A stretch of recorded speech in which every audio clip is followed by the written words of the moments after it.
Selamat petang, salam sejahtera. Ini satu keputusan yang luar biasa. Ini satu pendedahan yang luar biasa.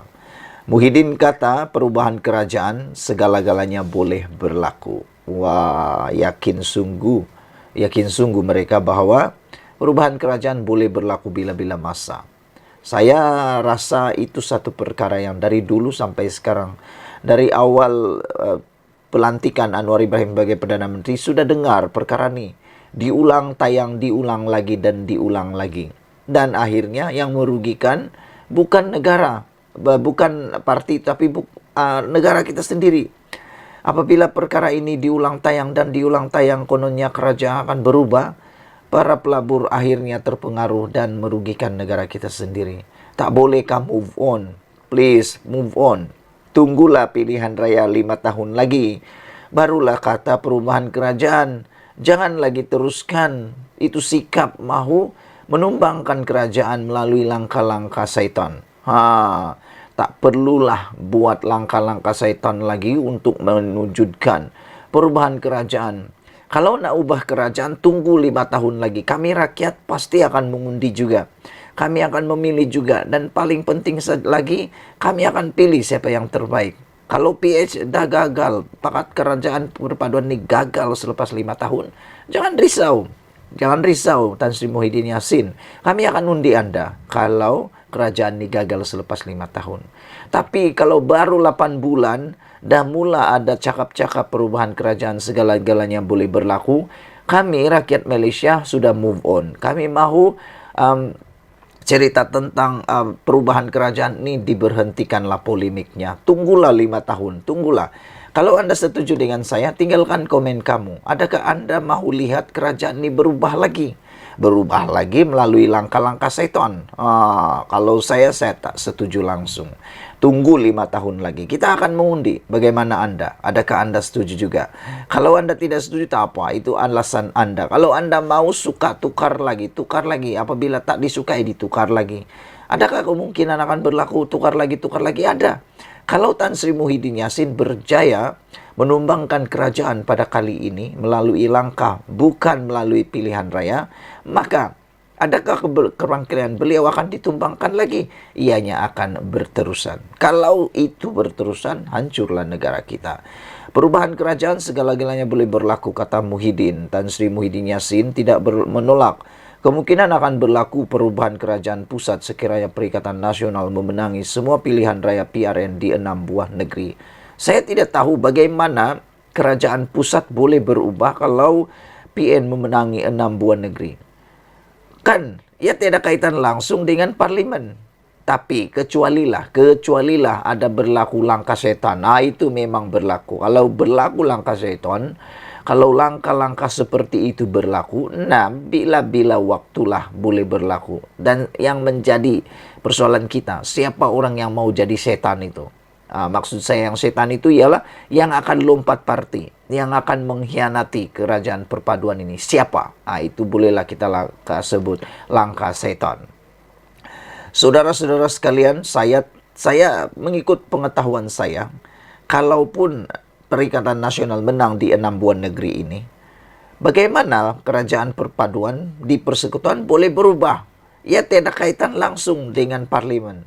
Hanya ada kaitan kalau tiba-tiba ada lompat parti. Itu. Kalau tiba-tiba ada langkah syaitan. Itu.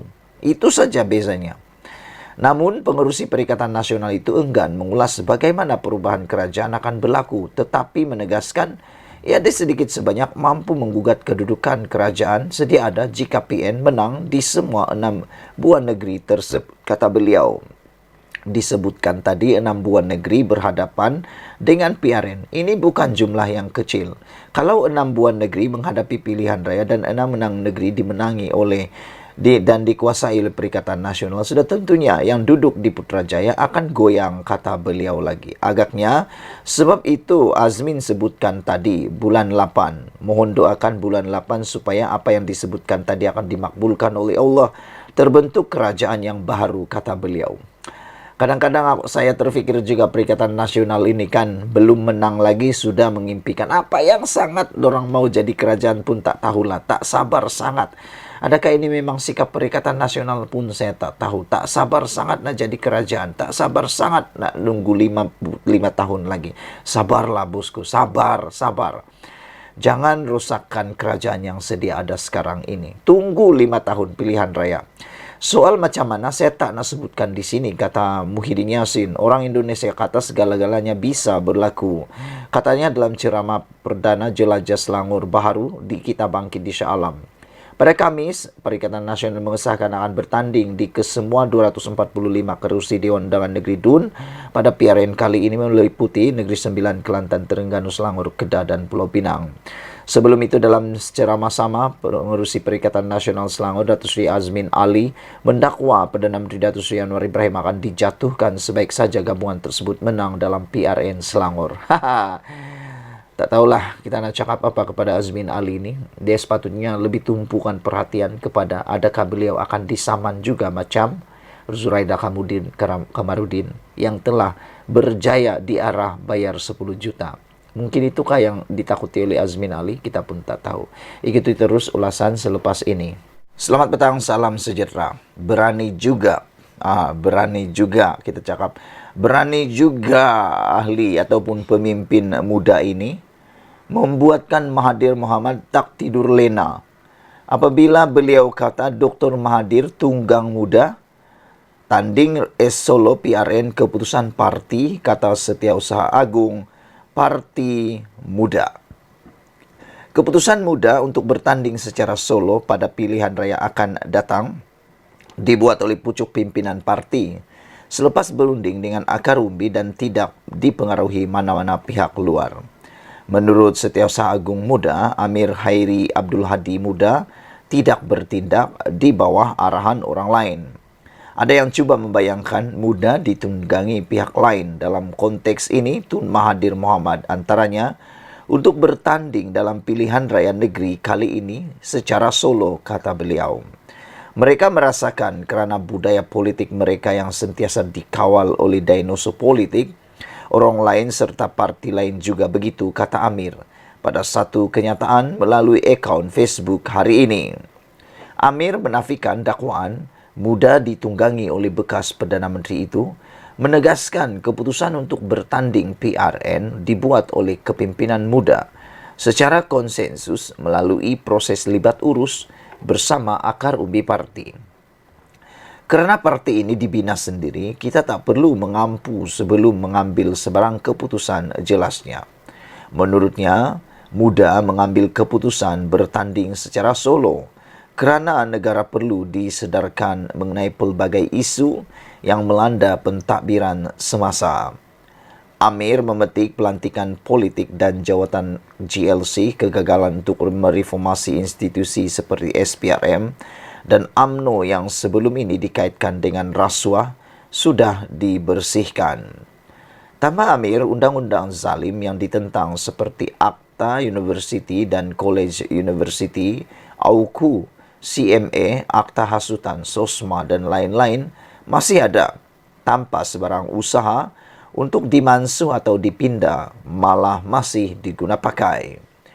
Isu pokok seperti skandal LCS juga kini hanya jadi piscisan. Sehingga hari ini tidak ada jerung dibawa ke muka pengadilan, malah perbahasan juga ditolak. Siapa yang boleh nafikan perkara-perkara ini silakan, katanya.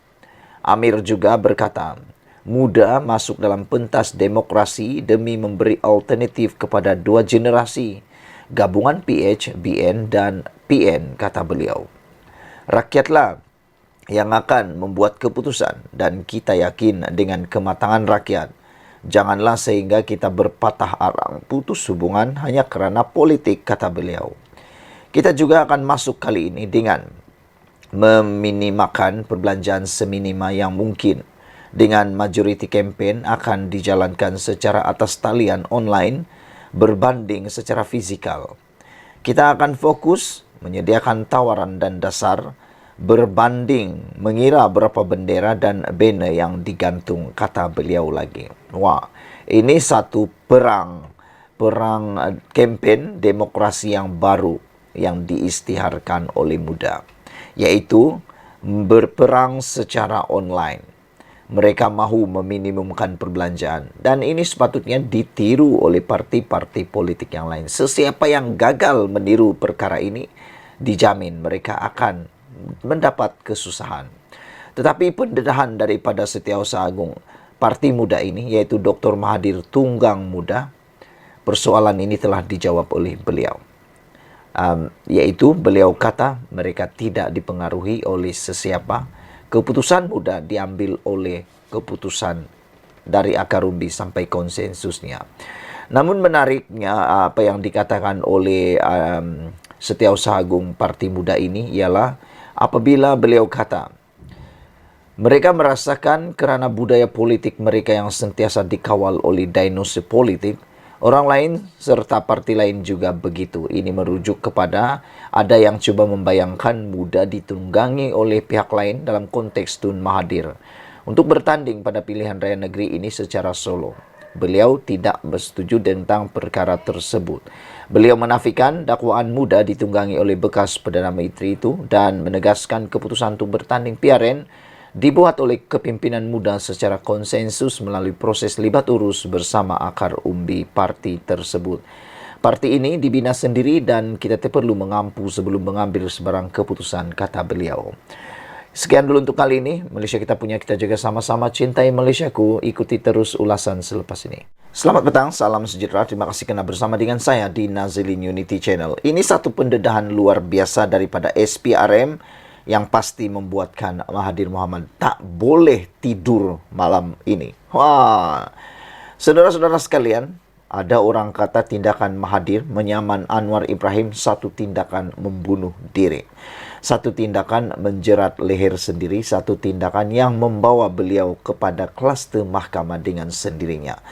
Bagus-bagus tidak masuk dalam kluster mahkamah, akhirnya membuat diri sendiri diiktiraf sebagai kluster mahkamah. Apabila membuat ataupun menyaman Anwar Ibrahim, mengheret Anwar Ibrahim dalam saman RM 150 juta. Namun, macam yang telah dinyatakan oleh penganalisis politik dan juga para pemerhati politik, juga pengkritik politik, mereka semua hampir bersetuju bahawa tindakan Tun Mahathir Mohamad itu sendiri telah membongkar pelbagai isu yang menarik.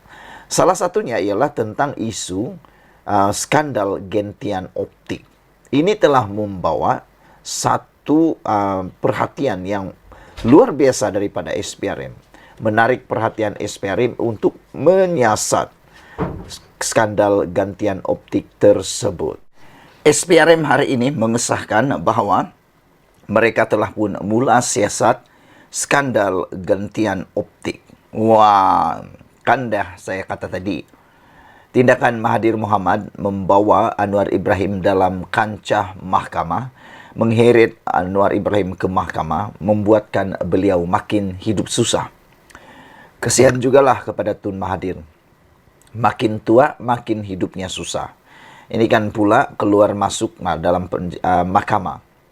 Saudara-saudara sekalian, kenyataan daripada Azam Baki ini yang mengatakan SPRM mula siasat skandal gantian optik ini sesuatu yang amat mendukacitakan Mahathir Mohamad. SPRM masih meneliti dakwaan isu pemberian kontrak gantian optik bernilai RM 214.2 juta kepada syarikat yang dikaitkan dengan bekas Perdana Menteri Tun Mahathir Mohamad. Ketua Pesuruhjaya SPRM Tan Sri Azam Baki berkata, pihaknya memerlukan masa untuk menelitinya kerana kejadian tersebut berlaku kira-kira 20 tahun lalu dan belum membuka kertas siasatan kes tersebut, kata Azam Baki lagi. Pihak kami sedang meneliti dan akan membuka kertas siasatan apabila maklumat yang diperlukan telah lengkap. Kerana bila siasatan lama, kami perlukan sedikit masa, kata beliau lagi. Ketua Pesuruhjaya SPRM itu berkata, pihaknya memerlukan masa untuk menelitinya kerana kejadian itu berlaku 20 tahun yang lepas. Menjadi persoalan kita ialah, kalau isu 20 tahun yang lepas akan menjadi duluan dalam hal ini, maka adakah kes-kes yang lampau juga bakal akan disiasat juga oleh SPRM. Karena kalau ini terjadi, siasatan ini berlaku sepenuhnya, kertas siasatan dibuka, mungkinkah kes-kes 20-30 tahun yang lepas turut akan dibuka semula? Terdahulu, Azam Baki merasmikan Hari Integriti di Pusat Dagangan Dunia Kuala Lumpur. Beliau diminta mengulas perkembangan terkini mengenai siasatan SPRM terhadap dakwaan Perdana Menteri Datuk Seri Anwar Ibrahim bahawa Telekom Malaysia Berhad Telekom mengeluarkan surat meminta kebenaran mengadakan rundingan terus dengan Opkom Sdn Berhad bagi pembekalan kabel fiber optik bernilai RM214.2 juta. Surat berkenaan dikeluarkan kepada Kementerian Kewangan pada 15 September 2003 yang mana Perdana Menteri pada ketika itu dan Menteri Kewangan ketika itu juga adalah Dr. Mahathir Mohamad. Manakala anak ketiganya Datuk Seri Mukriz Mahathir adalah pengarah Opkom. Mengulas lanjut mengenai siasatan skandal itu, Azam Baki berkata, SPRM menjalankan siasatan berkenaan secara telus tanpa berat sebelah terhadap mana-mana individu atau pihak tertentu.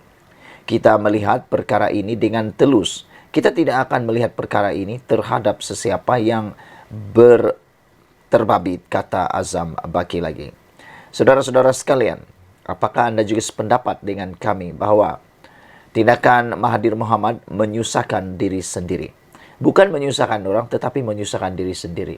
Kalaulah dia tidak saman Anwar Ibrahim, saya yakin skandal gentian optik ini tidak akan diketahui, tidak akan pernah didedahkan. Tapi oleh kerana beliau sendiri yang menyaman Anwar Ibrahim dan Anwar pula mendedahkannya di mahkamah, nah akhirnya beliau terheret di dalam siasatan, bakal siasatan pula. SPRM sahkan mula siasat skandal gentian optik membuat Mahathir tak tidur lena. Kita jumpa lagi. Malaysia kita punya, kita jaga sama-sama. Cintai Malaysiaku. Bye-bye. Selamat petang, salam sejahtera. Ini satu pengumuman yang paling besar, penting, anda harus share. Mungkin pendek tetapi amat-amat menggemparkan Malaysia. Ini kali pertama saya melihat mendengar keputusan pilihan raya dibatalkan. Wow. Ahli Parlimen di Kuala Terengganu yang diwakili oleh PAS, kemenangannya dibatalkan oleh mahkamah hari ini. Wah, ini pasti memberikan satu tamparan yang besar kepada PAS juga Perikatan Nasional. Apa puncanya dibatalkan? Ikuti terus ulasan ini. Saudara-saudara sekalian, sila tinggalkan komen anda tentang isu pada kali ini. Adakah memang wujud isu seperti salah laku pilihan raya yang pernah anda tahu?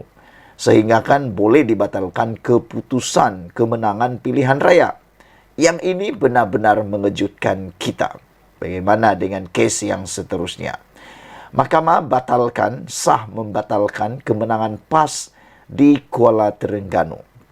Mahkamah Pilihan Raya di Terengganu membatalkan kemenangan ahli Parlimen PAS Ahmad Amzad Hashim di Kuala Terengganu pada PRU 15. Hakim Mahkamah Tinggi Muhammad Firuz Jafril hari ini membenarkan petisyen pilihan raya yang difailkan calon Barisan Nasional di kerusi Parlimen itu, Muhammad Zubir Embong. Peguam Amzad Yusuf mengesahkan keputusan itu ketika dihubungi hari ini. Keputusan pilihan raya bagi Kuala Terengganu diisytiharkan mahkamah sebagai tidak sah dan diketepikan, katanya. Yus Farizal berkata pihaknya akan memfailkan permohonan agar keputusan itu ditangguhkan sementara menunggu rayuan di peringkat Mahkamah Persekutuan. Peguam Zubir ketika dihubungi turut mengesahkan keputusan itu berkata, hakim antara lain memutuskan ada unsur sogokan dalam pengagihan bantuan kewangan dari kerajaan negeri menerusi inisiatif Aibelia dan Aisiswa menjelang PRU 15. Dia berkata jika Ahmad Amzad tidak memfailkan rayuan dalam tempoh 14 hari, Suruhanjaya Pilihan Raya boleh mengumumkan satu pilihan raya kecil untuk diadakan di kerusi Parlimen itu. Pada 3 Januari lalu, Barisan Nasional memfailkan petisyen untuk membatalkan keputusan pilihan raya PRU 15 di kerusi Parlimen Kuala Terengganu, Marang dan Kemaman, mengikut Akta Kesalahan Pilihan Raya. Pengerusi UMNO Terengganu, Ahmad Said, kemudian dilaporkan berkata, antara isu yang dibangkitkan dalam petisyen adalah dakwaan yang PAS menyogok pengundi menerusi bantuan kewangan daripada kerajaan negeri dengan program iPension, iBelia dan iSiswa antara 15 hingga 17 November tahun lalu, iaitu beberapa hari sebelum hari mengundi. Mahkamah hari ini turut mengekalkan kemenangan Presiden PAS Abdul Hadi Awang di kerusi Parlimen Marang. Keputusan untuk Kuala Terengganu merupakan petisyen pertama terhadap keputusan PRU15 yang dibenarkan mahkamah. Selain Kuala Terengganu, Marang dan Kemaman, BN juga memfailkan petisyen untuk mencabar keputusan pilihan raya di Gua Musang, Putrajaya, Masjid Tanah dan Segamat. Bagaimanapun, mahkamah sebelum ini telah menolak petisyen terhadap kerusi Parlimen Putrajaya. Saudara-saudara sekalian, dengan ini disahkan bahawa keputusan pilihan raya untuk kerusi Parlimen PAS di Kuala Terengganu dibatalkan dan ditolak oleh Mahkamah Pilihan Raya.